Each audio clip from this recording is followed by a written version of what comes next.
bevo.com.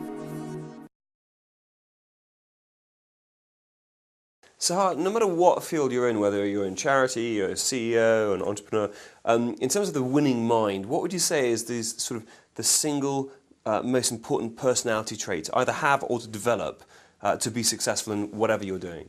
God, the only thing I would really say, to be honest, is persistence, really.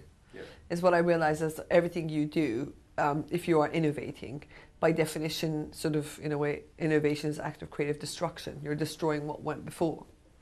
So you must realise that actually the reason why people are not going to get excited about it is because this is new and people, and if they did get excited about it, then it wasn't such an amazing idea anyway. So you just realise that actually people are going to think you're stupid to do it, you're just mad to do it, and people are going to say no to it. So, what I do with the coffee product bank managers, my sort of formula is of everything you do the first 19 times you ask, they're going to say no, and only once you've notched up on 19 no's, you then get the 20th yes. And this is a mentality that actually doesn't exist in big corporations, because if sort of someone says no, then that's... I remember once asking my boss when I was a lawyer, he said no, and it was just, oh my God, I can't believe I suggested something, he said no, and that's it for me, sort of kind of corporate Siberia.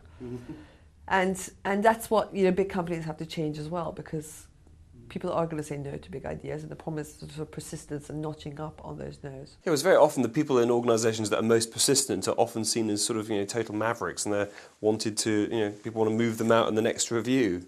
Exactly, and they don't realise that somehow it's just sort of they've got to work around it and find someone who's going to say yes, and somehow that's not really factored into a big organisation, because then you become a pain in the butt. Asking something and someone said no, and maybe that person who said no that day was just having a bad day, sort of thing. So it's that sort of, there's going to be a lower price to a no in a big organisation. It would be a big step towards making them more entrepreneurial.